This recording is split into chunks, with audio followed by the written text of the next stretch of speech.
kami bertiga perwakilan dari DPD Aliansi Wartawan.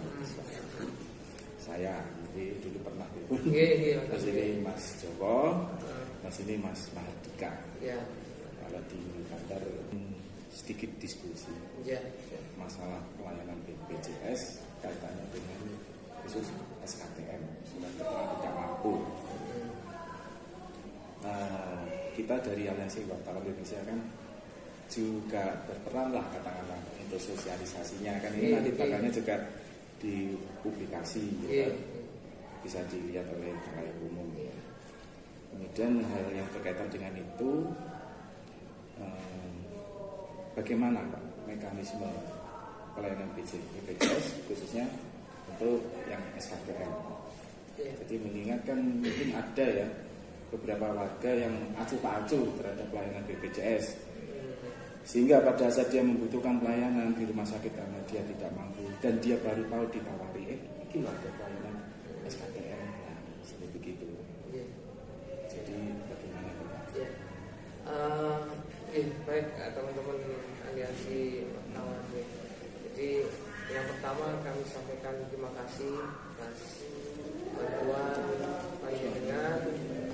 Aliansi juga membantu dalam hal ini termasuk bagian daripada sosialisasi juga ini. Ketika info-info seperti ini saya bisa sampai ke publik, ke masyarakat. Ya bisa jadi mungkin sebenarnya dari pihak BPJS kemudian juga pihak pemerintah sebenarnya juga sudah menyampaikan, tapi kan masyarakat itu macam-macam ya, ada yang respon, ada yang tidak baru mau respon ketika merasa sangat butuh dan sebagainya. Ya kalau memang dihitung-hitung mungkin ada beberapa level masyarakat yang mungkin karena kesibukannya, karena kondisinya sehingga tidak sempat untuk mengakses info-info ini. Pada itu sekali lagi ya kami sampaikan terima kasih kepada aliansi yang sudah membantu mensosialisasikan dalam hal ini.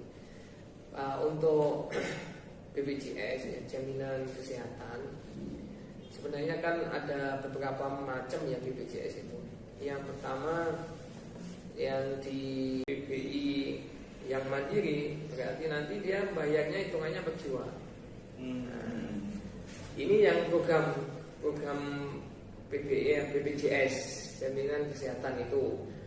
Terus karena di luar itu kan masih juga ada yang ternyata nggak tertampung, tidak tertampung di JKN, tidak tertampung di BPID, juga sebagian mungkin tidak masuk di mandiri. Magetan ini untuk mampu menampung semuanya di jaminan kesehatan di verifikasi bulan kemarin Mei yang Juni itu Magetan baru di angka 75% untuk mencapai, kalau targetnya itu sampai 2024 nanti harus 98% warga masyarakat itu terjamin kesehatannya.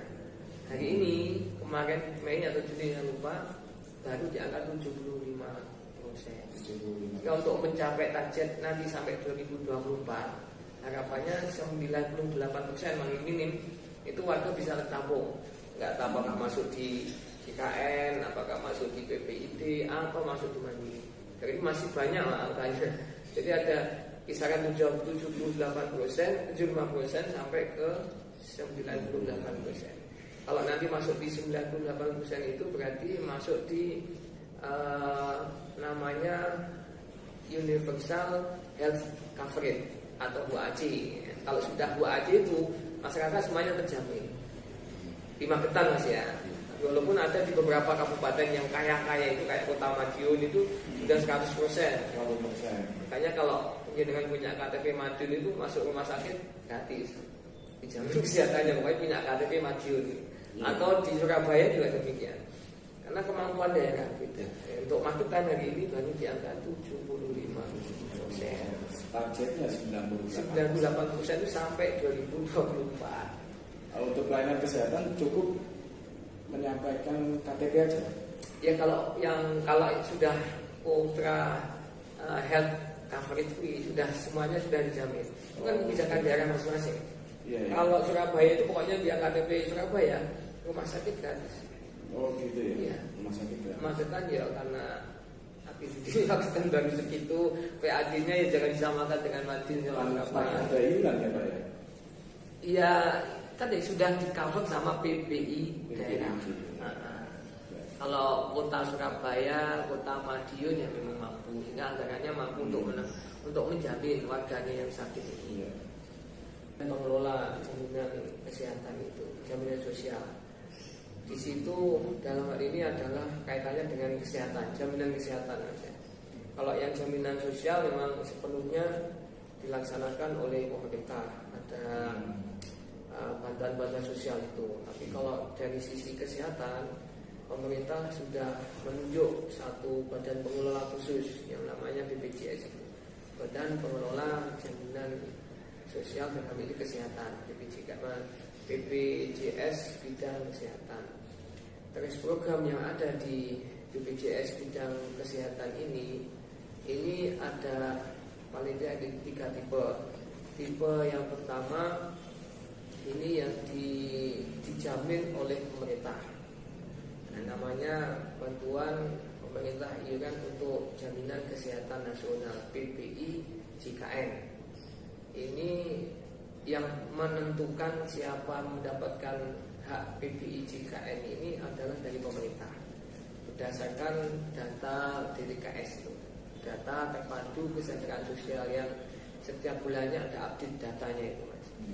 Yang kedua yang tidak masuk di dalam PPI JKN, kemudian dulu ada pemerintah provinsi, dia juga memasukkan warga di wilayah provinsi itu ditampung di dalam APBD provinsi, namanya PPI provinsi, PPID provinsi. Nah setelah itu masih satu tipe yang sama, pemerintah kabupaten. Pemerintah kabupaten juga mengalokasikan beberapa anggarannya sesuai dengan kemampuan daerah untuk mengampu warga masyarakat di kabupaten itu yang tidak tertampung di PPI JKN, PPI provinsi, masuk di PPID kabupaten sesuai kemampuan daerah. Jadi tipe nasional, tipe daerah, tipe yang tidak tertampung di situ kemudian masuk di mandiri, yang dia ya mungkin tidak masuk DTKS, dia masuk warga mampu, yang dia secara mandiri bayar bulanan dulu Mas. Ya, biasanya masuknya di kelas 3. Nah, levelnya iurannya berapa teknis memang ya. Ada yang kemarin itu per jiwanya. Jadi kalau satu kakak itu masuk di PPI yang mandiri, berarti nanti dia bayarnya hitungannya per jiwa. Fasilitas cukup KTP itu seperti pelayanan fasilitas kesehatan puskesmas ya Pak ya? Iya. Puskesmas cukup dengan beli tiket, berapa ya, 10.000 ya? 10.000 plus KTP kan? Iya. Ya. Itu kan itu yang belum tertampung Pak. Kalau dia sudah tertampung JKN, PPI itu gratis, nggak bayar 10.000. Nggak ada tiket 10.000. Nggak ada 10.000. Yang 10.000 itu karena belum jamin tadi. Iya. Nah, ya terus untuk yang belum antara 75% sampai 98% itu range space ini yang bisa jadi ada yang mampu, ada yang tidak mampu, ada yang mungkin nggak tahu belum tercover atau apa. Karena kadang itu kan untuk bisa masuk ke PPID, untuk DTKS itu kan dinamis sekali. Jadi setiap bulan itu desa mengusulkan untuk masuk ke DTKS, nanti DTKS diusulkan lagi dimasukkan ke PPI JKN, ya baru nanti pemerintah di dalam BPJS akan melihat ini usulan ini layak apa tidak. Itu usulannya dari bawah untuk masuk mengakses 3 program tadi. 3 program. Jadi informasi data penduduknya gitu ya? Iya. Mulai dari bawahnya itu ya. Misalkan ada yang rank space 75 sampai 98%. Misalkan ada yang sudah masuk di TKS tetapi belum tercover oleh program tadi, itu harus proses usulan untuk masuk ke program BPJS. Nah, itu yang bisa mengusulkan kondisinya yang tahu persis kan di bawah.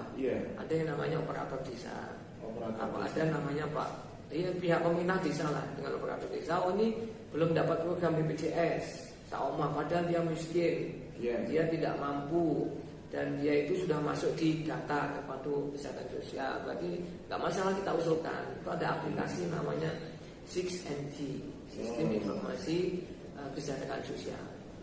Dan operator desa itu operatornya desa sekarang sudah aktif Pak? Sudah, setiap bulan itu dinamis Pak, ada update gitu. Update, berarti operator desa juga harus koordinasi dengan setingkat RT. Iya. Karena untuk memasukkan itu pun ada musyawarah gitu. Jadi perlu ada sosialisasi ya jadi setingkat RT RW gitu. Atau peran aktif aja dari ketua RT RW itu. Sebenarnya kan kami nanti di Dinsos kan juga punya peran ya untuk mencoba terus teman-teman yang di desa, di operator desa untuk mencoba, karena DTKS sebenarnya sudah sampai ke desa. Buktinya ya, kalau dulu kan belum, dulu memang belum atau enggak akan ditangani sama polisi. Karena ternyata terus meludak Pak. Meludak nggak karu-karuan, akhirnya kemudian dibatasi warga miskin dengan keterangan SKTM tadi plus dia masuk data DTKS. Buktinya apa? Ada surat keterangan dari dinas sosial, karena kami bisa melihat Pak di SIG-NG tadi, dia masuk DTKS atau bukan. Seperti PKH dia masuk.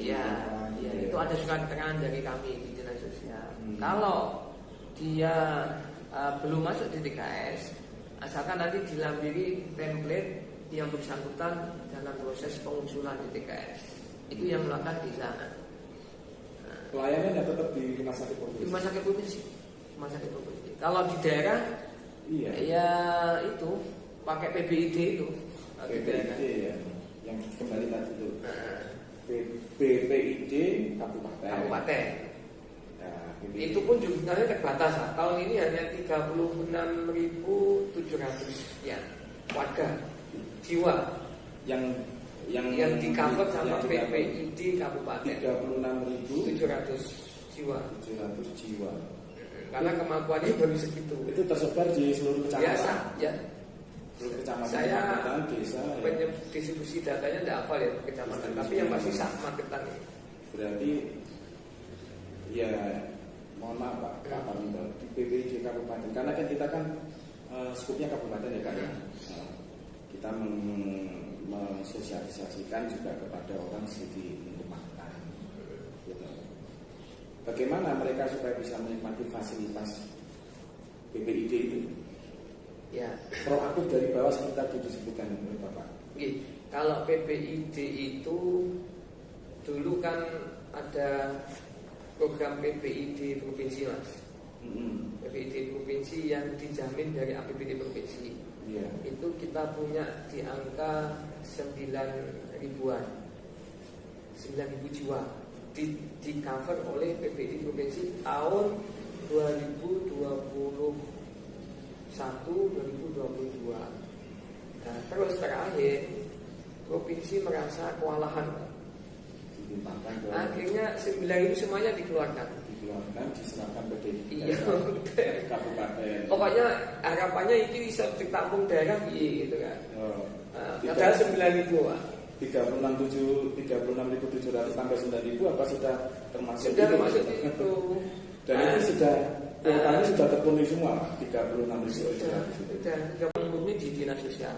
Kalau hari ini 1 tahun atau 2 tahun yang lalu operator desa itu sudah punya akun, jadi bisa masuk ke aplikasi itu. Kalau dulu aplikasinya yang punya akun itu hanya satu kabupaten, kepala dinas sosial toh.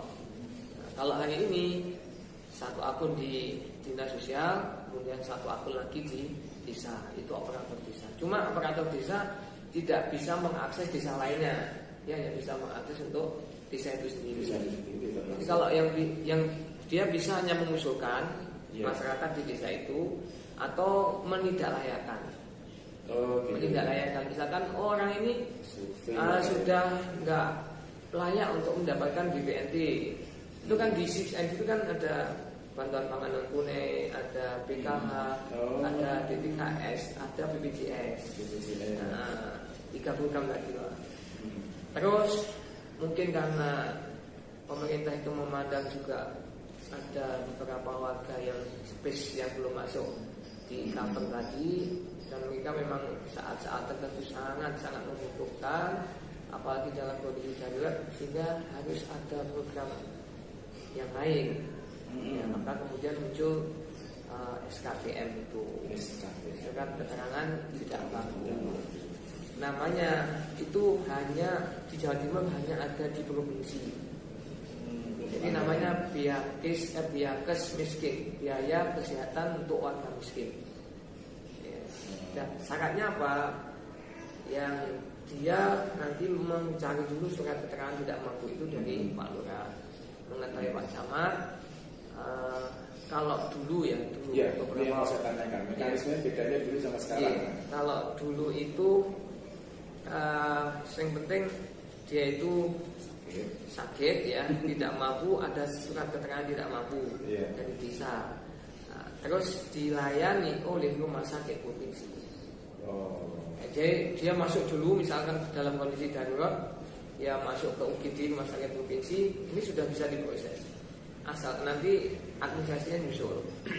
Rumah sakit provinsi. Iya, jadi Dr. Sudono, rumah sakit Dungus. Kalau Saidiman belum bisa, mungkin hanya rujukan.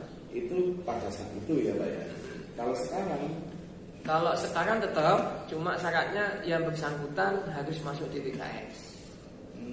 Kalau dulu kan yang penting Pak Lurah berani melakukan SKTM, mereka masuk di DKS atau enggak akan ditangani sama provinsi. Ini sudah terpenuhi semua, 36 itu. Sudah 36 sudah ditambah, makanya itu bingung akhirnya prosedurnya seperti apa ya. Memang pertama memang menampungkannya yang sudah ditampung provinsi kan dia sudah terseleksi ya. Mereka sudah tidak mampu dan memang sudah mendapatkan program dari provinsi sejak tahun-tahun sebelumnya. Hingga begitu dilepas kan harus ditampung ini, makanya kita arahkan ke situ salah satu BPID, termasuk kita mencoba mengusulkan ke pusat yang JKN itu. Ini sebuah informasi yang sangat luar biasa. Jadi untuk menepis anggapan aku kok kaya untuk bantuan kok saya kok enggak. Nah ternyata kan ternyata dulu provinsi, sekarang ini masih ditata ulang lagi ya Pak ya. Ditata ulang lagi. Jadi yang pasti yang PBID provinsi sudah tidak ada. Provinsi sudah tidak ada, sementara ini yang sudah kuota terpenuhi 36.700, tapi kemungkinan masih bisa dikembangkan lagi ya Pak. Ya tergantung nanti kedudukan anggarannya gitu. Karena hitungannya lumayan lah Mas, itu sampai berapa triliun ya. Iya. Ya untuk siapa yang bisa mengakses itu memang datanya di DKS Mas Mas. Jadi di DKS terus yang memang kondisi rawan sakit. Rawan sakit yang mereka yang tahu posisi memang kondisi di bawah. Jadi ada usulan juga dari bawah. Nanti kita yang mengassessment, karena data ini yang megang di Dinas Kesehatan. Jadi ngelolanya yang PBID Kabupaten 36 itu adalah yang keluar masuknya uang yang membayar ke BPJS itu Dinas Kesehatan. Oke Pak. Pertanyaan selanjutnya. Dalam sebuah praktek seumpama ada keluarga sakit ya, terus sehingga dia ada program dari pemerintah SKTM, ini cara sederhananya pikiran dari sudut pandang masyarakat Pak ya. Aku minta tak boleh SKTM aja. Mungkin dari tetangga juga bilang urusan SKTM wae. Tidak serta-merta itu bisa di-ACC berarti Pak ya. Ya syaratnya tadi dia masuk di DKS atau sedang proses pengusulan di DKS. Itu kan orang terus tidak tahu, hanya ditangani oleh rumah sakit provinsi. Karena SKTM itu hanya Biakes provinsi sebagai penggantinya yang PPID tadi Pak, mungkin ya. Dan provinsi itu melepas yang kita magetan sudah dapat 9.000 sekian itu. Iya. Kemudian Pak, untuk mengantisipasi itu sosialisasinya bagaimana kepada masyarakat? Dia kan juga bisa tercover oleh asuransi dari Jasa Raja. Terus dia juga ikut dalam anggota ini dua-duanya bisa keluar atau mungkin harus dipilih salah satu Pak? Kalau saya tidak punya data lengkap ya, yang pasti memang ini kan dua program yang berbeda. Kalau yang melekat di pasien, iya pasien, peserta. Kalau tapi ini ya nggak tahu, saya sekali lagi tidak ada data info lengkap lah. Tapi yang pasti memang yang bersangkutan memang punya dua hak. Iya. Ya, karena dia peserta BPJS, dia juga peserta jasa raja. Sehingga ketika yang bersangkutan itu dirawat di rumah sakit, kemudian diakibatkan oleh kecelakaan, jasa raja itu dikeluarkan karena kecelakaan. BPJS itu dikeluarkan karena juga ketika yang bersangkutan sedang proses sakit. Iya. Ketika dia di rumah sakit, menurut saya harusnya dua-duanya mesti tidak tahu ya. Karena kan benturan kan. Ya pernah mendapatkan info itu kok enggak Mas? Kalau saya itu ada cerita tetangga, dia masuk karena ada kuota 36.700 masuk ke waiting list Pak ya. Maksudnya daftar tunggu. Ya, karena ada kuota yang bisa dikerjakan hanya 3700. Ya. Jadi intinya yang bisa di cover oleh daerah di luar pusat sama provinsi yang sudah dihapus tadi. Ya, sebenarnya hanya pusat tok saat ini. Kalau provinsi kan sudah dihapus. Berarti hanya PPI JKN, Jaminan Kesehatan Nasional yang BPJS itu, sama PPI di kabupaten. Hanya ada itu Mas. Yang kabupaten 36.700, yang JKN itu ada di angka berapa saya nggak hafal persisnya Mas. Tapi lebih besar ini. Lebih besar tentunya. 100.000 mungkin Pak. Kurang lebih ya. Nggak mau data ya. Kalau data totalnya di DKS saja sekitaran 280.000, ya paling nggak ya 100-an atau 90-an, 89.000 lah. Iya. Ya kita masih punya PR lagi karena ada batasan waktu loh Pak. Jadi sampai tanggal 11 itu ya paling tidak data kalau ada usulan baru, ada yang menindaklanjuti itu sudah masuk. Nah, nanti begitu tanggal 11 sudah masuk di aplikasi, berarti kami yang bisa memverifikasi di sini, kemudian menyampaikan ke pusat melalui aplikasi juga. Kalau sampai tanggal 11 sebenarnya dia itu nggak layak, tidak ada proses update, ya sudah 14 nanti keluar lagi masuk di SK bulan berikutnya. Gitu, ya. Jadi setiap bulan gitu. Atau ini apa yang dikatakan pendaftaran SKTM melalui online yang saya lihat juga di Google itu sudah berlaku di Surabaya ya Pak ya. Kalau Surabaya apa seperti itu juga? Ya, mungkin. Tapi saya dengar memang pokoknya KTP Surabaya langsung di. Jadi kalau online itu mungkin kan dia langsung bisa, robotnya kan bisa bekerja. Ini bisa tercover pada ini masuk kuota, ada yang keluar masuk lah kan gitu secara otomatis ya Pak ya. Kami mencoba kerjasama dengan Kominfo juga sebenarnya pengen setiap warga itu bisa melihat sendiri. Jadi saya itu nik saya segini, langsung saya masukkan aplikasi, kemudian muncul saya ini dapat program apa. Gitu, Terus termasuk juga bisa juga mendaftarkan mandiri untuk di TKS. Saya itu merasa nggak mampu, saya merasa belum mendapatkan program, saya tak mengusulkan, bisa lewat itu. Tetapi ini hanya usulan mandiri Pak. Tetapi proses mekanismenya yang tadi ada berita acara, dari kami ada verifikasi itu tetap boleh-boleh saja. Harus tetap ada. Ya, cuma kan untuk searchingnya, searching informasinya kan bisa kerjasama dengan Infocom ya. Jadi membuat sebuah aplikasi yang mana cukup dengan masukkan nik ya. Jadi masyarakat bisa tahu saya sudah ikut program yang mana atau tidak sama sekali gitu. Tidak sama sekali. Terus masukkan ini sudah karena kan BPJS, BKH, BPNT itu kan basicnya NIK.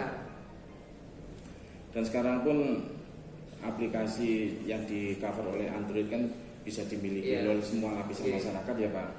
Jadi seumpama aku kok ibaratnya saya butuh sekali, saya dalam kondisi ekonomi seperti begini, kok saya cek data saya kok tidak ikut programnya. Akhirnya dia secara mandiri mengusulkan. Aplikasinya tidak terlalu berat, cuma memang itu tadi Pak, data update itu tiap bulan. Kadang kan ya sementara yang saya dapat jawaban itu kan by name by address itu satu persatu harus ngikut. Harus ngikut masukkan. Nanti bulan depan yang ngikut lagi. Padahal yang BPJS tadi ya, BPID, BPJS saya sampaikan di depan. Sudah semuanya lengkap. Semuanya. Kalau obat-obat apa yang tidak di cover saya tidak hafal. Katanya sih ada ya beberapa fasilitas obat yang tidak di cover oleh BPJS. Cuma saya nggak tahu obat apa gitu. Itu ya internalnya sana ya, rumah sakit ya. Ada datanya mas. Tapi yang pasti kalau sudah masuk program tadi dia akan ditangani sampai operasi sekalipun juga ditangani. Fasilitasnya sampai ke arah sana juga. Kecuali memang ada syarat khusus, misalkan dia itu kecelakaan yang dibuat karena ulah sendiri, contohnya tulanan mercon gitu ya Pak. Tulanan mercon itu nggak bisa walaupun dia itu masuk BPJS, dia anggota BPJS, tapi karena dia celaka karena tulanan mercon yang atas ulah dirinya sendiri, dia tidak bisa di-cover. Tidak bisa di-cover ya Pak ya. Karena sudah ketentuannya gitu. Terus lagi kalau yang provinsi tadi mas SKTM itu ada masa berlakunya. Oh iya. Sampai 3 bulan. Oh cuma 3 bulan. 3 bulan. Jadi ketika dia kontrol lebih dari 3 bulan, berarti ada proses pembaruan lagi, ada proses pengusulan baru lagi. Jadi SKTM itu adalah programnya provinsi. Provinsi. Nah, ini bisa digarisbawahi Pak. Provinsi. Biaya kesehatan untuk orang miskin Pak. Biakes miskin untuk provinsi. Yang ada hanya provinsi. Karena apa? Mungkin pengalihan dari PPID provinsi yang sudah dihapus itu. Yang 9.000. Terus sedikit ya provinsi 9.000. 9.000 dok, kita dapat 9.000. Iya, tidak apa-apa. Ke sana itu sudah kasus. Kita tahu ulang dulu Pak ya. Iya, jadi kayak ada orang terlantar, ada gizi ngamuk, ada laporan dari macam-macam lah. Kemarin itu ada si ODGJ diunggah sama Pak polisi belajar baik gitu. Oh, Lamongan. Wah, ini kan sampai ke Pak Wagub juga, langsung Pak Wagub ngobrol bupati sudah. Sebenarnya itu sudah tertangani gitu loh Pak. Orang yang terlantar ODGJ itu sudah tertangani sama pemerintah ya, dia dapat program bansos. Tapi karena sudah kadung diunggah, ya kan jadi lain gitu. Ini saya menjadi menarik Pak, ODGJ itu dalam BPID kabupaten itu sudah tercover itu atau dia punya jatah sendiri? Kalau ODGJ itu memang ada yang sudah, dia kembali ke tetap jadi dijadikan satu ya, tidak ada fasilitas spesial kan, karena mereka juga orang spesial kan gitu. Tidak ada, jadi kembalinya tetap basic utamanya jadi KS ya. Kalau ODGJ memang sebagian besar memang kondisinya memang dia masuk, diupayakan masuk ke program jaminan sosial atau program yang lainnya masuk BPJS. Ketika pun dia belum masuk, ya ada upaya untuk mengusulkan. Yang tercatat di Dinas Sosial Magetan ada berapa Pak? Yang ODGJ itu pasien, karena yang kita itu kan sebenarnya punya kerjasama dengan Satpol PP, iya. Kemudian dengan rumah sakit sama dinas kesehatan. Yang pasti tahu persis penanganan kesehatannya kan ada di dinas kesehatan. Jadi dinas kesehatan kan punya namanya PJ Jiwa, penanggung jawab jiwa yang ada di masing-masing puskesmas. Jadi data murni pasien ODGJ Magetan itu yang menangani mereka. Jadi kalau kami itu hanya misalkan Satpol PP operasi hilalah ketika di jalan nemoknya ODGJ dikirim ke kami. Kami nanti nge-check Pak. Ini kena dijak ngomong enggak? Kalau dijak ngomong omai ngendi, warga mana? Iya. Kalau memang nanti ketahuan, langsung kami kontak dengan daerah asal. Iya. Ya, baru tugas kami ya itu. Dan mereka kan rentan sekali dengan penyakit ya Pak ya. Katakanlah seperti begitu karena hidupnya di jalan. Jalankan bagi pemohon-pemohon baru katakanlah yang belum terdaftar di BPID atau BKN ya. Gitu. Ya memang kita itu kasus ya. Iya. Per case gitu maksudnya. Kasus per kasus. Kadang seseorang itu memang baru butuh, dia baru tahu itu. Yang selama ini meremehkan, nggak mikir lah gitu. Iya. Seperti itu. Tapi Mas, ketika seseorang itu, nah itu proses ya, itu program. Dia sudah, kalau memang dia itu tidak tahu, misalkan ya, tapi yang bersangkutan itu DTKS, insya Allah ketika ditangani oleh rumah sakit provinsi beres lah, recover lah gitu ya. Walaupun dia belum tahu bahwasanya ini ada program SKTM atau enggak, asalkan jadi dia itu paham betul bahwasanya dia itu masuk DTKS atau enggak. Ya itu yang kami sudah sore menyampaikan, tolong teman-teman operator desa yang ada di desa, di kelurahan itu, data-data itu kan sebenarnya setiap bulan ada Mas. Memang tidak bisa dicetak, hanya soft copy. Itu kan maksudnya bisa diketahui oleh masing-masing yang bersangkutan apakah yang bersangkutan itu masuk atau tidak. Kalau yang bersangkutan merasa saya itu tidak mampu, saya itu butuh program itu, harusnya mengkomunikasikan dengan pihak RT, RW dan desa. Ini nanti akan diusulkan. Oh iya. Jadi tetap peran aktif dari RT RW untuk mengumpulkan data dari lingkungannya sendiri, nanti dikumpulkan di desa, terus desa nanti dibuatkan sebuah usulan. Perlu ada berita acara juga, Pak. Memang ketika mengusulkan itu dilakukan berita acara musyawarah. Kalau yang bisa itu memang layak diusulkan untuk masuk di DTKS. Itu hal seperti itu mulai terjadi mulai kapan, Pak? Ya, sebenarnya sudah lama, sejak adanya 6NG itu. 6NG itu tahun 2011 atau 2012 ya. Oh, iya. Tetapi dulu memang Mas Wajah, jadi kalau dulu itu belum SDM-nya ya, ada akun desa, ada akun kecamatan, ada akun kabupaten. Ya, kalau dulu murni ditangani sama dinas sosial. Kalau ini kan memang sudah mulai dibantu sama teman-teman desa. Gitu. Jadi langsung masuk secara online datanya ke dinas sosial. Online, iya. Seperti begitu. Dan cuma karena ini adalah pusat, kadang ya beberapa hal yang menjadi kendala itu cukup membuat kami yang di bawah itu juga tidak bisa up to date gitu, karena data itu kan setiap bulan itu terus berubah. Karena ya tadi untuk mengcover ada yang usulan baru, ada yang tidak dilayakkan oleh desa. Ya itu yang ketika desa mengusulkan diterima atau tidak, desa menindaklayakkan, disetujui atau tidak, itu murni pusat dengan dikeluarkan surat keputusan Kementerian Sosial gitu. Nah itu dikeluarkan setiap bulan. Iya. Nah, update itu juga termasuk bagi para peserta yang sudah meninggal.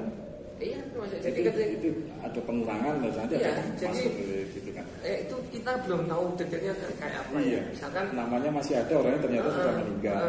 Jadi ketika memang basicnya itu ke data kependudukan. Iya. Hingga ketika seorang meninggal, tetapi laporan meninggalnya itu belum masuk ke SIHAK, Sistem Informasi Administrasi Kependudukan yang di Kementerian Dalam Negeri. Nah, data orang ini masih masuk. Iya, itu. Masih masuk di sementara sistem yang belum terdaftar nunggu. Iya. Nah, ini yang mungkin menjadi kendala. Kuotanya kan bisa termasuk dia sudah meninggal, dia peserta BPJS. Nah, tetapi laporan meninggalnya ini belum masuk ke Adminduk. Sampai belum ada laporan perubahan di Adminduk, dia masih dibayari sama BPJS. Nah, itu dia. Itu, Pak. Makanya yang nunggu ini yang perlu kami juga koordinasikan, Pak. Bagaimana supaya, karena kan sebenarnya kewajiban ketua RT, Pak, begitu meninggal itu langsung laporan. Laporan ke Dispenduk. Nah, begitu ada laporan Dispenduk, data itu otomatis langsung masuk ke kementerian karena online. Nah, begitu masuk ke kementerian, ya otomatis diakses oleh BPJS, diakses oleh Kementerian Sosial, ya otomatis data-data itu nanti langsung dikeluarkan. Ya, jadi kan kuotanya akhirnya ada yang kosong diisi. Ada yang baru, selain baru. 36.700 mungkin bulan depan jadi 36.000, yang 700 meninggal kan bisa diisi. Update-nya setiap bulan itu. Setiap bulan. Setiap Berarti bulan. ujung tombak ada di RT RW itu ya? Iya, makanya kemarin nanti kami coba Iya. untuk turun ke bawah ke teman-teman operator desa di kecamatan itu Iya. mencoba, karena kami juga belum tahu gambaran persis ya operator di desa itu dalam mengupdate data CNG di wilayahnya masing-masing itu seperti apa.